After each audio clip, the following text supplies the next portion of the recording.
Assalamualaikum warahmatullahi wabarakatuh. Innal hamdalillah, salatan wassalaman ala rasulillah, amma ba'du. Dewan Hakim yang arif lagi bijaksana, yang saya hormati, yang saya takzimi, semoga Allah memberkati, serta para da'i-da'iyah dimanapun Anda berada, yang ganteng-ganteng mirip Bang Ghazali, yang cantik-cantik mirip Mbak Parili. Semoga salah satunya ada calon istri saya nanti. Amin ya rabbal alamin. Hadirin hafizakumullah. Pisang terkenal di Lumajang, Teluk Pucung adanya di Bekasi. Perkenalkan, nama saya Muhammad Bintang, dai muda Sunan Gunung Jati, yang pada kesempatan kali ini akan membawakan pidato yang berisi sifat-sifat yang harus dimiliki generasi muda guna menopang pembangunan bangsa. Hadirin hafizakumullah. Berbicara tentang pemuda, maka sudah sepatutnya, maka sudah seharusnya kita berbicara tentang masa depan suatu bangsa dan agama. Melihat nasib suatu bangsa dan agama, maka lihat sajalah pemuda-pemudi pada masa ini. Jika pemuda-pemudinya sehat, maka bangsanya akan kuat. Jika pemuda-pemudi berilmu, maka bangsanya akan maju. Jika pemuda-pemudi bertakwa, maka bangsanya pun akan jaya. Bahkan Adolf Hitler, pimpinan Nazi yang keji, pimpinan Nazi yang kejam, pernah berkata, jika kau ingin merusak suatu bangsa dan negara, maka rusak sajalah pemudanya. Yang menjadi pertanyaan, kenapa sih harus pemuda yang dirusak? Padahal di suatu negara ada bapak-bapak yang lebih kuat, ibu-ibu yang lebih hebat. Tetapi kenapa untuk menghancurkan suatu bangsa, kenapa harus pemuda yang dirusak?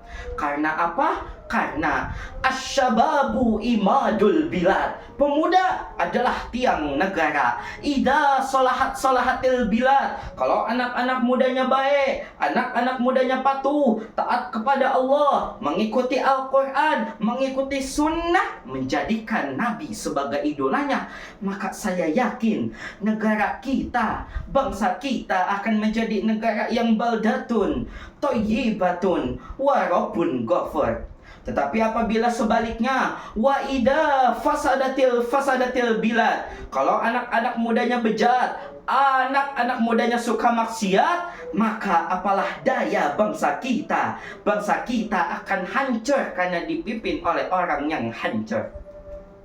Hadirin wal hadirat hafizakumullah. Lalu yang menjadi pertanyaan, sifat-sifat apa aja sih yang harus dimiliki generasi muda guna menopang pembangunan bangsa? Hal tersebut seirama dengan firman Allah, dijawab dalam firman Allah dalam surat Al-Qasas ayat 26 yang berbunyi, A'udzu billahi minasyaitonir rajim. Bismillahirrahmanirrahim. Qalat ihdahuma ya abatis ta'jirhu inna khaira man istajartal qawiyul amin. Shadaqallahul azim. Yang artinya, salah seorang anak perempuan berkata kepada ayahnya, wahai bapakku, pekerjakanlah dia kepada kita. Sesungguhnya orang yang paling baik yang kerja adalah orang yang kuat lagi dapat dipercaya. Secara kontekstual, ayat tersebut memberikan isyarat kepada kita bahwasanya ada dua sifat yang harus dimiliki generasi muda guna menopang pembangunan bangsa. Yang pertama, al-qawiyyu, kuat. Al-Quran telah menggambarkan sosok yang kuat dengan bastotan fil ilmi wal jism, yakni memiliki ilmu pengetahuan yang luas dan tubuh yang perkasa.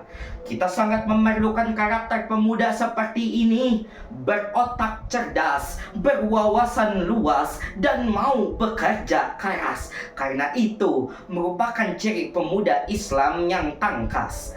Kedua, Amanah secara terminologis, amanah berarti hiyal a'malul lati i'tamanullahu alaihil ibad. Segala perbuatan yang diamanahkan oleh Allah kepada setiap hambanya. Demikianlah penjelasan Imam Ali As-Sabuni dalam Sofwatut Tafasir jilid 1 halaman 501. Hadirin wal hadirat hafizakumullah. Oleh karena itu, kita sebagai pemuda, sebagai penopang suatu bangsa, marilah kita tanamkan sifat-sifat yang harus dimiliki generasi muda, yaitu sifat kuat dan amanah. Tidak cukup itu, marilah kita tingkatkan rasa agamis, marilah kita tingkatkan rasa nasionalis, karena kalau bukan kita, siapa lagi yang harus meneruskan perjuangan bangsa dan negara ini? Mungkin hanya ini yang dapat saya sampaikan. Kurang dan lebihnya mohon dimaafkan. Wassalamualaikum warahmatullahi wabarakatuh.